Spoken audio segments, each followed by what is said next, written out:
Hello and welcome to this very short tutorial slash walkthrough on doing a build inside of Unity 3D. The only builds we're going to focus on in this course are web builds for now. This is due to the fact that not everyone has the same mobile device or computer, so we're not going to worry about Mac builds, and we're not going to worry about Windows PC builds or iOS builds, but the process mostly is exactly the same. There are some things that you can do on one platform that you can't do on the other, or you have to make changes to, etc. and so on, but for the purposes of this course we're going to only focus on web builds. This allows you to play your game or run your application inside of a browser window. Alright, so we're going to try to understand what builds are. This will end up being the end. Review the different types of builds, change platforms, misspelled, and we'll do a build and test that build. Alright, so I'm going to switch over to Unity, and this is the 2D game that I worked on previously in this course. And what I want to do is simply do a build of this, and I want to be able to play it inside of a browser. So to do this, first thing we need to understand what a build is. A build is simply something that makes your application or game independent of Unity.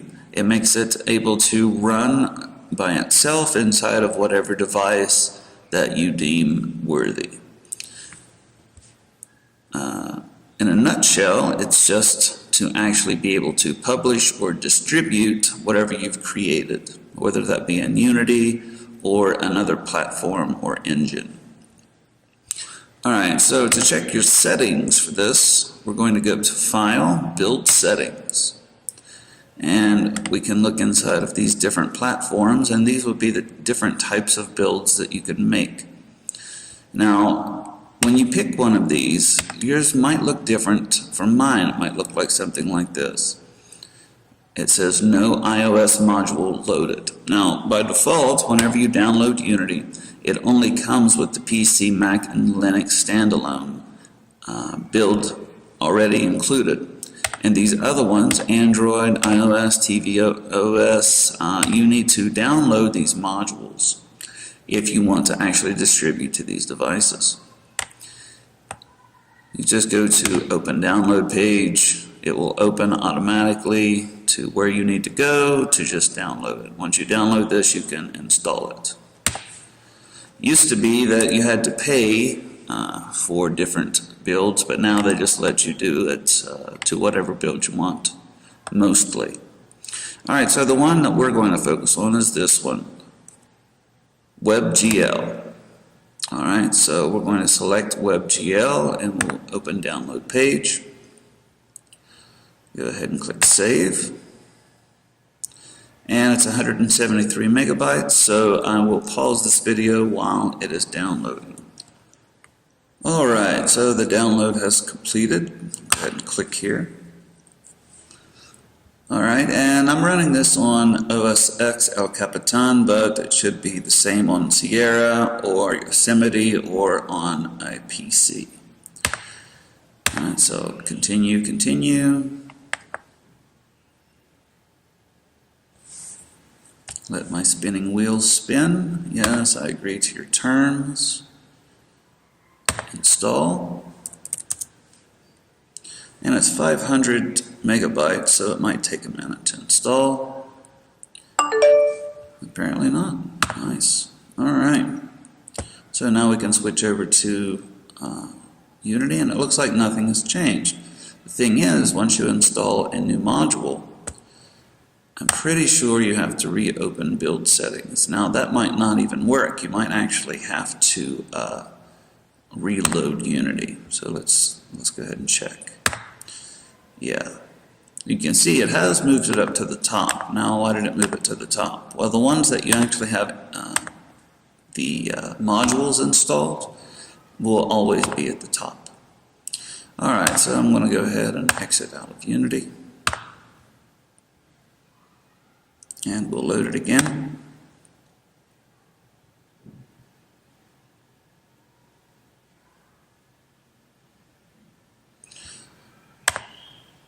And now if we go to WebGL, you can see that now this has changed where I can do a build. Now the thing about doing builds is you can see up here I have these different scenes and they are ordered. Now the order does matter sometimes. It definitely matters for the first one because this is always going to be the one that is the default. So whenever you first open up your application, which level is going to play first. Now the rest of them, they don't matter as long as you're using the name for the level in your load scene or load level scripts or inside of Playmaker. You can also use the number, but if you're using the name, you're using the string, it doesn't really matter. But the first one does matter no matter what. Okay? So I'll just do a build and run.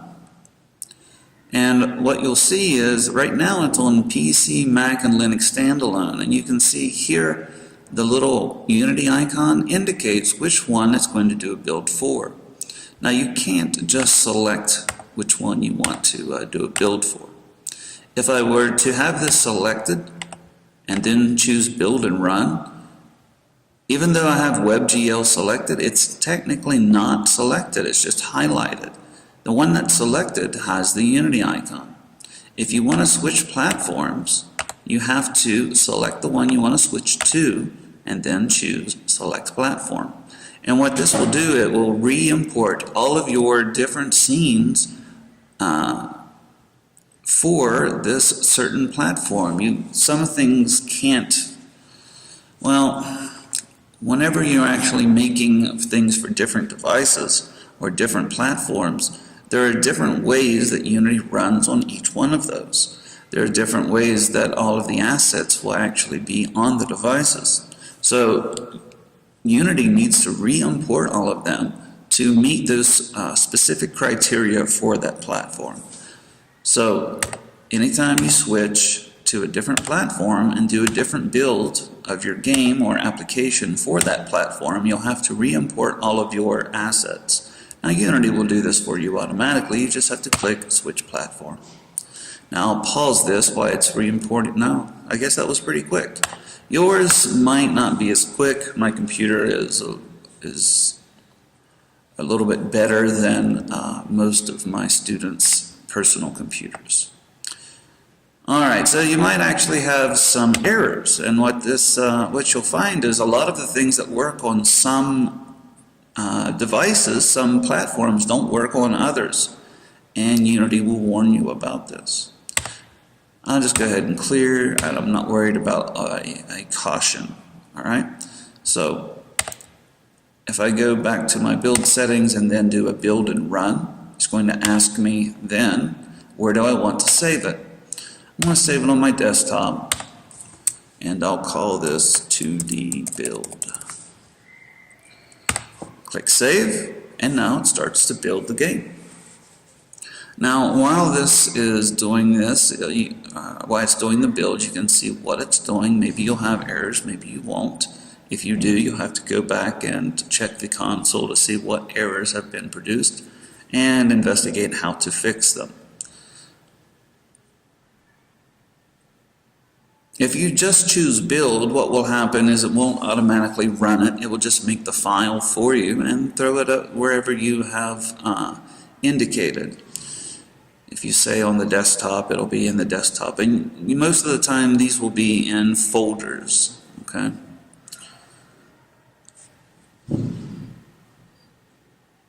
I don't know how long this is going to take, so I don't really know if I should pause the video or not. I guess I'll go ahead and pause it.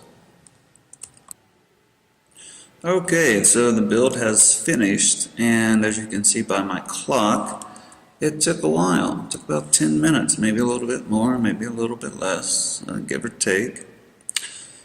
So let's go ahead and see what we got. So we ended up with this folder called 2D build, and I don't think that it ran. Let's see. Yeah, it did. So here we can see that obviously I didn't center up this image, and my game does work. It doesn't work the way it's supposed to, obviously. This is not the build that I was hoping to build, but it doesn't really matter.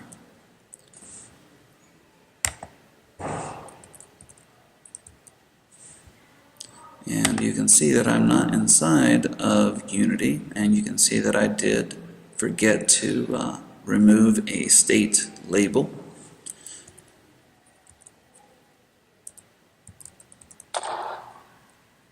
But it does work inside of the browser. Work is a very loose term in this instance, because I would never actually do a build of this game. It's not completed by any stretch of the imagination.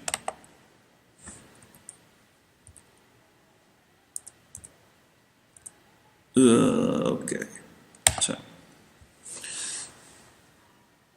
but we can see that we have this WebGL build. So let's see the way that you would actually want to submit this. But let's take a look at what we got first. So we open up this folder and we see this index.html. This is your main page that you would actually upload to any web server. You're not going to have to worry about that. We look inside of the release folder, and this is essentially all of your information to actually use for the game itself. All of this other stuff is essentially your loading bar and stuff for the HTML page. All the stuff for your actual game is contained within these assembly files. Well, I don't even think they're assembly files, and if you would want to run your game, the only thing you would do is open up index.html, and it says this does not support blah blah blah blah. So what you need to do is usually open this up inside of Firefox or Safari or something like that. Chrome doesn't like it, and it doesn't like Chrome. So open that up in Firefox and see how that goes. And a lot of times whenever you first open up your application, it's not going to want to work, or it looks, like a gray screen. And you need to make sure that you have all of your plugins. Sometimes it'll actually come up in your bar, especially in Chrome, and say, or in Safari, and say, hey, this is using a plugin for Unity player, web player. Do you want to download and install this? And you say yes, and that enables you to actually open it up. Okay? So that's what's inside of this folder. To submit it, you don't submit this. What you need to do is just take the folder and compress it, or use WinRAR or WinZip if you're on a PC, and you want to make an archive file. I would prefer it be named your game, and the designer, like so. So